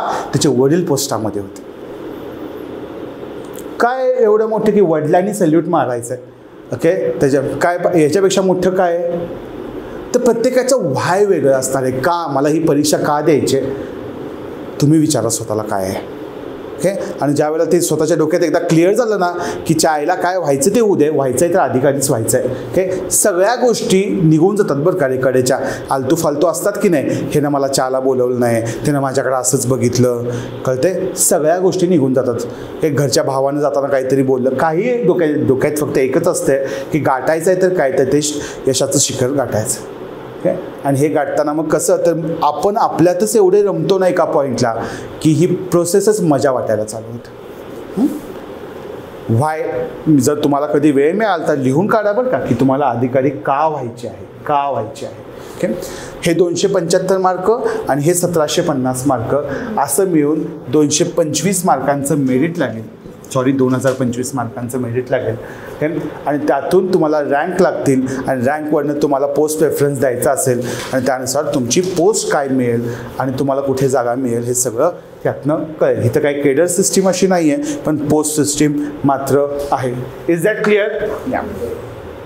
आता येतोय एका वर्षाचा प्लॅन जो आपण पुढच्या काही वेळात डिस्कस करायचा आहे आणि मग फोकस द्यायचा आहे तो म्हणजे तुमच्या प्रश्नांना जे काही आहेत. ऑनलाईन आहात सगळे? Good good. शिक्षा ऋषिकेश वाचतोय मी तुमच्या सगळ्यांचं. गुड. आता बघा काय म्हणतोय. चाणक्यामध्ये वापरताना किंवा ओव्हरऑल पण तुम्ही वापरू शकताय इम्पॉर्टंट सब्जेक्ट. ह्याला आपण संकल्पना वापरतोय कोर सब्जेक्ट. काय वापरतोय संकल्पना? कोर सब्जेक्ट म्हणजे इम्पॉर्टंट सब्जेक्ट. किंवा शिकवताना सुद्धा जे मॉड्यूल तुम्हाला जास्त काळासाठी शिकवलं जातं की असं कुठले कुठले मॉड्यूल आणि त्यालाच का शिकवायला महत्त्व दिला पाहिजे तर लक्षात घ्या बरं का. पॉलिटी जे विषय प्री आणि मेन्स ह्या दोघांमध्ये पण आहेत अशा विषयांना काय म्हणतोय आपण? कोरचे subject, core subject, important subject. कळते. कारण प्रीचा जरी अभ्यास करत असतो तरी त्याचा उपयोग कशासाठी होणार आहे? मेन्ससाठी होणार आहे. कळते. म्हणजे पॉलिटी तुम्हाला MPSCला अभिजित शिंदे सर शिकवतील. पॉलिटी असलो किंवा आता आम्ही इतर फॅकल्टी असले शिकवणारे, मी इकॉनॉमी असेल शिकवायला, त्यावेळेला काय शिकवेन आम्ही तर आम्ही तुम्हाला MCQ रिलेटेड नॉलेज पण शिकवेन, पण त्याच वेळेला तुम्हाला आन्सर रायटिंग पण करून घेईन तुमच्याकडनं. काय करून घेईन? Answer writing. मुद्दा येतो लक्षात. म्हणजे काही विषय असे असणार आहेत कोर सब्जेक्ट ज्याला म्हणतोय जे प्रिलिम्समध्ये पण आहेत आणि मेन्समध्ये पण आहेत. तर ह्याचं त्या मॉड्यूलमध्येच होताना ज्याला कोर सब्जेक्ट म्हणतोय ते दोन्ही झालं पाहिजे. तुम्ही पण अभ्यासाचं नियोजन करताना असंच केलं पाहिजे. किती विषय आहेत कोर सब्जेक्टचं? इकॉनॉमी इथं आहे, इथं इकॉनॉमी. ओके. जॉग्राफी इथं आहे, इथे जॉग्राफी आहे. History, environment. ओके. आणि सायन्स, करंट अफेअर्स हे वेगवेगळं आहे. ओके. करंट अफेअर्स तर खूप महत्त्वाचा सब्जेक्ट आहे. याचं कारण काय आहे की प्रीमध्ये पण आहे, पण हे जे मेन्सचे विषय आहेत की नाही त्याच्यामधले अनेक प्रश्न हे करंट अफेअर्स ओरिएंटेड येऊ शकतात. म्हणजे मधल्या काळामध्ये राष्ट्रवादी फुटली, ओके, शिवसेना फुटली आणि त्यातनं विषय चर्चेत आला बघा पक्षांतरबंदी कायदा. कळते. तर त्यावेळेची जर परीक्षा आहे तर यावेळेला कुठला प्रश्न येऊ शकतोय? पक्षांतरबंदी कायद्यावर प्रश्न येऊ शकतोय. म्हणजे काय आहे स्टॅटिकच प्रश्न, पण कुठल्या मुद्द्यावर प्रश्न येणार हे कशावरून ठरू शकते? करंट अफेअर्सवरनं. त्यामुळे आता प्रीसाठी पण करंट अफेअर्स महत्त्वाचं आहे आणि मेन्ससाठी पण करंट अफेअर्स महत्त्वाचं आहे. फक्त पर्स्पेक्टिव्ह एवढा वेगळा आहे की हे जे करंट अफेअर्स आहे ते आत्ताचे सगळे मॅगझिन्स आहेत बघा, वन लाईनर. कळते. ह्या पदावर कुणाची नियुक्ती झाली, ओके, म्हणजे ज्याला म्हणतोय फॅक्च्युअल प्रश्न हे कशामध्ये येतील? प्रिलिम्समध्ये येतील, करंट अफेअर्समधले. पण इकडे जो अभ्यास करायचा आहे तो मात्र कसा अभ्यास करावा लागणार आहे? Subjective, analytical. एखादा मुद्दा घ्यायचा आणि त्याचा सर्वांगीण अभ्यास करायचा. कळते की आता पण तुम्हाला अनेक वेळेला युनिफॉर्म सिव्हिल कोड हा चर्चेत असतो. काही माहिती ना सर, युनिफॉर्म सिव्हिल कोड माहिती ना, UCC. हां, तर UCCमध्ये मग त्याचे प्रो पॉईंट्स काय, निगेटिव्ह पॉईंट्स काय आहेत, काय केलं पाहिजे, काय नाही केलं पाहिजे, आधी कुणी कधी केलं होतं का, याचा करंट अफेअर्स ओरिएंटेड अभ्यास करणं पण म्हणजे आता तुम्हाला चालू घडामोडीमध्ये जे न्यूजपेपर वाचा हे सर्वात महत्त्वाचं सांगतोय. ते का सांगतोय ते या कारणासाठी, कारण असं होऊ शकतंय की 20 प्रश्न आले GS2मध्ये आणि त्यातली जवळपास 15 ते 16 प्रश्न ही करंट अफेअर्स ओरिएंटेड किंवा त्याला धरून आलेले आहेत. हेच प्रोबॅबिलिटी आहे. मुद्दा येतो लक्षात सगळ्यांच्या. तर करंट अफेअर्स खूप महत्त्वाचा आहे आणि त्याचा पर्स्पेक्टिव्ह प्रिलिम्समधला वेगळा आहे आणि त्याचा पर्स्पेक्टिव्ह मेन्समधला वेगळा आहे. ओके, हे 5 विषय जे आहेत त्याला मी काय म्हणणार आहे, कोअर सब्जेक्ट. काय म्हणतोय मी त्याला, कोअर सब्जेक्ट. कारण या 5 विषयांना वेगळा वेळ द्यावा लागतो. इतर अनेक विषय पण ह्या 5 विषयांवर अवलंबून आहेत. हे 5 विषय कळले की तुमचं करंट अफेअर्स पण तुम्हाला कळायला चालू होतं आहे. त्यामुळे चाणक्य मंडलमध्ये पण आपण देताना ह्या विषयांवर भर देतोय. तुमच्या अभ्यासाच्या नियोजनामध्ये हे लक्षात घ्या, हे जे इतर विषय दिसत आहेत ना, GS 1, 2, 3 हे जे विषय आहेत बाकीचे, ह्याला मी म्हणतोय मायनर सब्जेक्ट. काय म्हणतोय मी, मायनर सब्जेक्ट. ओके, तर एका बाजूला तुमचं कसं अभ्यास चालू पाहिजे हे माझं मत काय आहे आणि कसा पाहिजे हे तुम्हाला मी सांगण्याचा प्रयत्न करतो. समजा 1 जून आहे, आता आलेच आहे 1 जून ते 31 डिसेंबर. डिसेंबर महिन्यात कधी कधी जर परीक्षा आधीकडे आली तर नोव्हेंबर पण, आणि त्यानंतरचा आत्ता एप्रिलमध्ये परीक्षा आहे तर हे एप्रिल. तर हा जो भाग आहे तुमचा, याचा फोकस तुमचा पाहिजे मेन्सवर. आधी कशाचा अभ्यास करायचा, मेन्स ओरिएंटेड अभ्यास करायचा. आणि 1 जानेवारी किंवा 31 डिसेंबर नंतर येणाऱ्या एक्झामपर्यंत मी तुम्हाला परत सांगतो, ही एक्झाम जर फेब्रुवारीमध्ये शिफ्ट झाली तर हे नोव्हेंबरमध्ये शिफ्ट होणार आहे. कळते, पण यावेळेला एप्रिलमध्येच होण्याची शक्यता जास्ती वाटते आहे, 25मध्ये. तर या काळात तुमचा फुल फोकस कशावर पाहिजे, प्रिलिम्सवर. मुद्दा येतोय का लक्षात सगळ्यांच्यात. पण त्यात पण हे मुद्दा लक्षात घ्या बरं का, जरी मेन्स म्हणत असलो तरी आता मी ह्यातल्या दिवसाचे 2 भागांमध्ये वर्गीकरण करतो. ओके, कसं वर्गीकरण करणार आत्ताचं, हे आत्ताचं म्हणजे ह्या भागाचं वर्गीकरण, एका दिवसाचं टाइम टेबल.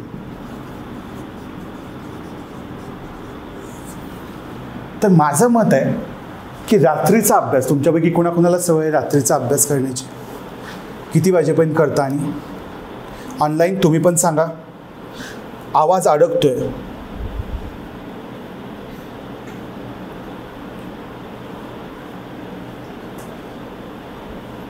बारा वाजेपर्यंत तुम्ही,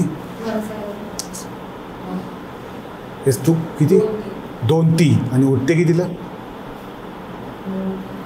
ओके, मी तुम्हाला सांगतो. ओके, एक तर 12 इज गुड, काही प्रॉब्लेम नाही 12पर्यंत. हां, माझं मत एक 12 आणि 7ला तुम्ही सकाळी अभ्यासाला बसला पाहिजे. इन एनी केस 7ला तुम्ही अभ्यासाला बसला पाहिजे. तू म्हणतीयस मी केलं हे सगळे राडे, हे 3-4 कधी कधी तर सकाळी पोहे खाऊन झोपायचो. असा फटका देतं ना शरीर, उठताच येत नाही काही दिवस. लॉंग टर्म खेळासाठी चांगला नाही आहे. ठीक आहे, आत्ता शिफ्ट होताना जमलं, माझं मत आहे तरीही जमत नाही 2पर्यंत ठीक आहे, पण 9च्या आधी उठायचं नाही, अभ्यासाला बसायचं. हे तर मी स्वतः जरी आधी राडे केलेले असले तरी मी रिकमेंड करणार नाही की तुम्ही रात्रभर अभ्यास करताय. कळते, मी रिकमेंड करतोय की एका लेवलला झोपते आणि सकाळी 7 पासून पुन्हा दिवस तुमचा चालू होतो. त्यामध्ये दिवसाचे तुम्ही 3 भाग केले पाहिजेत असे. ठीक आहे, ह्या दिवसाच्या हा जो छोटा भाग आहे ना, तो कधी कधी असं पण भाग करू शकता. असं तुम्ही, हे तुम्ही फ्लेक्झिबिलिटी तुमच्यावर आहे.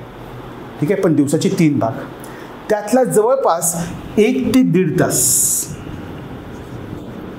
तुम्ही कशाला दिला पाहिजे, तर उत्तर आहे करंट अफेअर्स. पण त्या पण करंट अफेअर्समधला मेन आहे भाग न्यूजपेपरला. रोजचा 1.5 तास तुम्ही कशाला दिला पाहिजे, न्यूजपेपरला दिला पाहिजे. Is that clear. तुम्ही रोजचा 1.5 तास न्यूजपेपरला दिलाच पाहिजेच. हे आणि रिलिजियसली एखादी धार्मिक गोष्ट कशी आपण करतो की नाही, काही नाही बाबा भीती वाटते देवाची आपल्याला म्हणून, तसं करायला पाहिजे तुम्ही. 1.5 तास. Is that clear? रोजचा 1 ते 1.5 तास. आणि ह्यामध्ये पण सुरुवातीला दादा नोट्स काढू का न्यूजपेपरच्या? नाही काढायच्या. आधी एन्जॉय करा. आधी पेपर वाचणं काय करा? एन्जॉय करा. जस्ट वाचा, समजावून घ्या आणि मग तुम्हाला ओढ लागेल. कारण काय होतं कधी कधी तुम्ही जर नोट्स काढायला लागला पहिल्याच दिवसापासून तर आयुष्याचा पर्पजच नोट्स काढणं होतं. ते नोट्स कधी बघतच नाही आपण, फक्त नोट्स काढू. मग त्यात लक्षात राहत नाही ना. पोरांनो लक्षात घ्या बरं का रे, की न्यूजपेपर वाचण्याचा पर्पज काय असं जर तुम्ही मला विचारलं, माझं मत आहे विचार करायला लावणं. पर्पज काय आहे? विचार करायला लावणं. कधी कधी एखादा मुद्दा म्हणजे न्यूज पॉलिटिकल न्यूज नाही बरं का, की अरे हा सुनील शेळके कुणाकडून जातील, असं नाही म्हणत आहे मी. की एखादा मुद्दा UCC की केला तर काय वाईट परिणाम होईल, काय चांगला होईल, काय केलं पाहिजे, काय नाही केलं पाहिजे. मुद्दा येतो लक्षात तुमच्या. सायमल्टेनियस इलेक्शन, एकत्र इलेक्शन केले पाहिजेत का सगळे राज्य आणि केंद्राचे, काय केलं पाहिजे. तर हे लक्षात घ्या पोरांनो, विचार करायला लावणार. मग विचार कधी करतो आपण? वाचतो त्यावेळेला विचार करतो.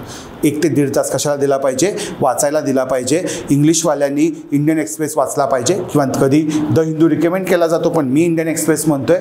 आणि मराठीवाल्यांनी ॲटलिस्ट 2 हे म्हणजे लोकसत्ता मटा असू देत किंवा इतर कधी कधी सप्तरंगाची पुरवणी असू दे रविवारची, ती वाचली पाहिजे.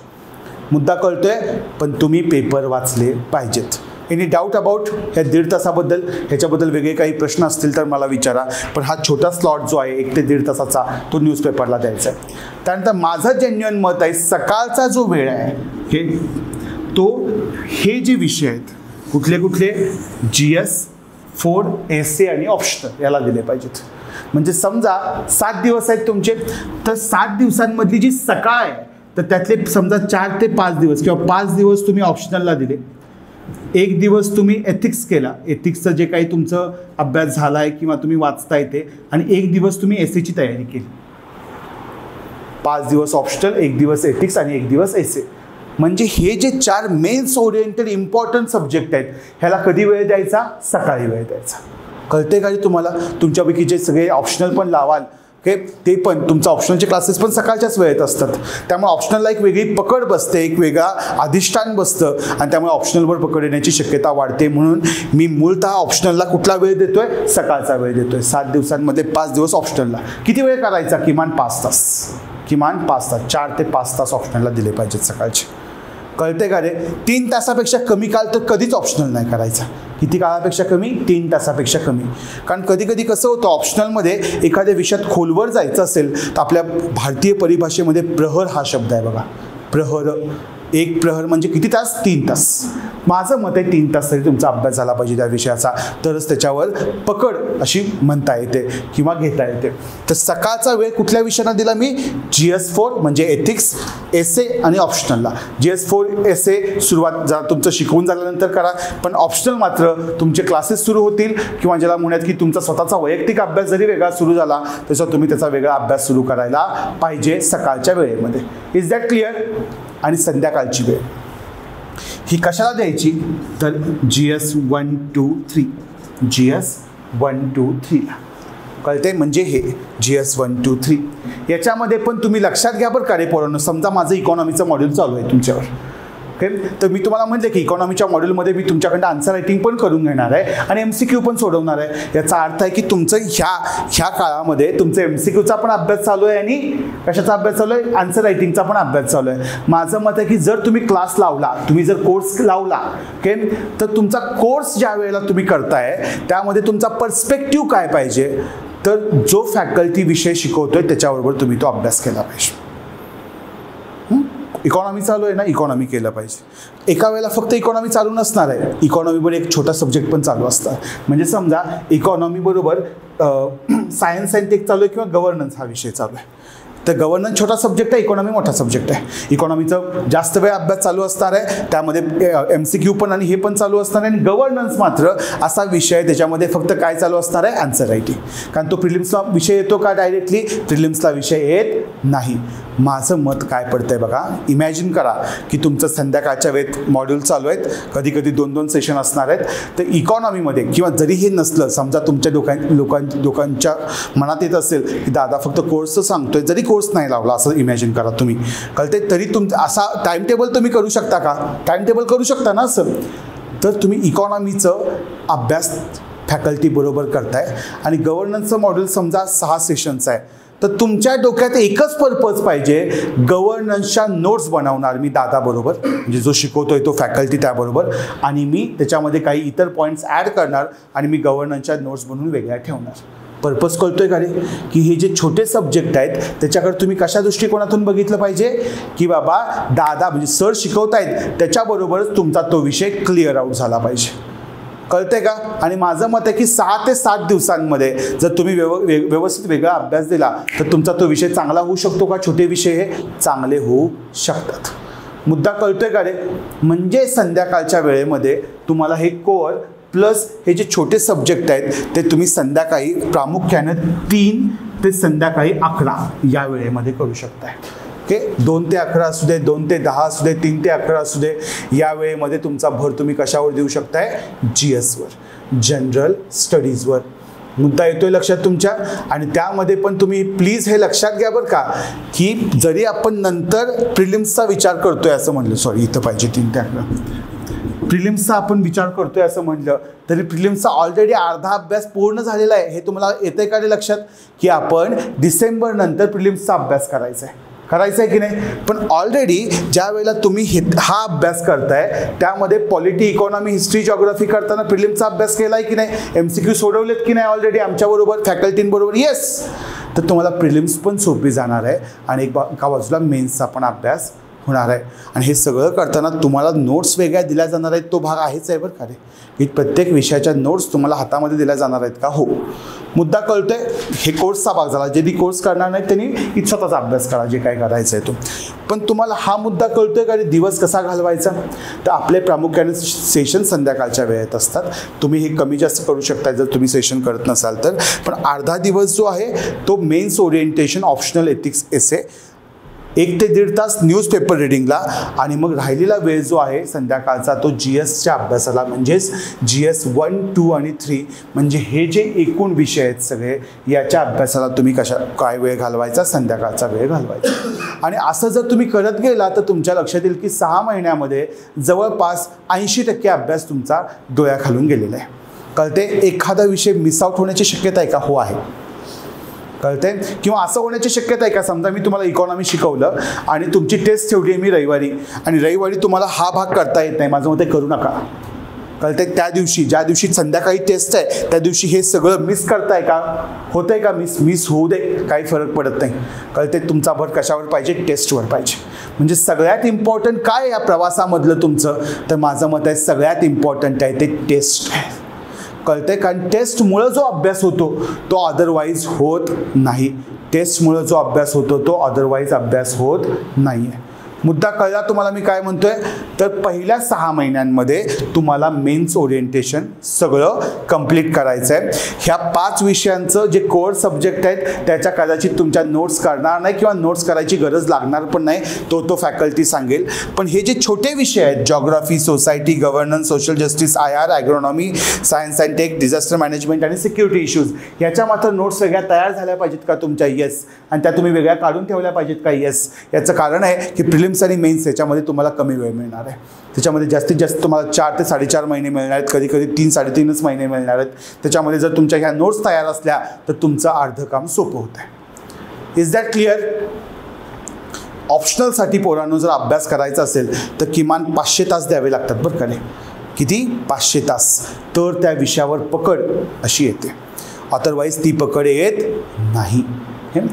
मला सांगा, मी तुम्हाला एक फक्त 2 मिनिटाचा ब्रेक देतो. ओके, सांगा बघू तुम्हाला जे मी हे टाइम टेबल सांगितलं याच्यामध्ये काही डाऊट आहे का? आणि आता मला अपेक्षित आहेत हे तुमच्याकडं इंटेलिजंट क्वेश्चन्स. प्लॅन डिफर होईल बरं, काही डझंट मॅटर. तुम्हाला मूळचा मुद्दा परीक्षा कळली का जी मी तुम्हाला सांगायचा प्रयत्न करतोय? कशी आहे प्रिलिम्स, मेन्स, त्यामधले जे कॉमन सब्जेक्ट आहेत ते कळले का? इतर सब्जेक्ट आहेत त्याला मी स्मॉल सब्जेक्ट का म्हणतोय हे कळलं का? हे त्याचा अभ्यास कसा करायचा? तर त्याचा अभ्यास जास्तीत जास्त नोट्स ओरिएंटेड करायचा. हे तेवढं येऊन, आणि जेवढं आन्सर रायटिंग तुम्ही जास्त करताय तेवढं तुमच्यासाठी चांगलं आहे. येते लक्षात तुमच्या?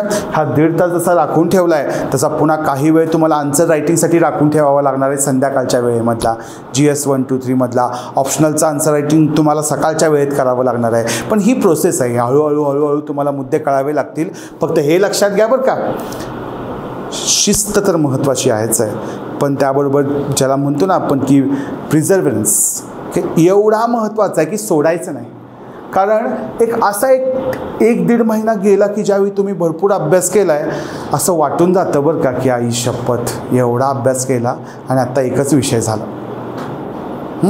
माझं मते असा नाही विचार करायचा. फोकस कशावर पाहिजे की आज काय करू, बास. फोकस कशावर पाहिजे, आज काय करू. ॲक्च्युली झोपतानाच ठरलं पाहिजे की उद्या काय करायचं. झोपतानाच ठरलेलं पाहिजे की उद्या काय करायचं. Is that clear?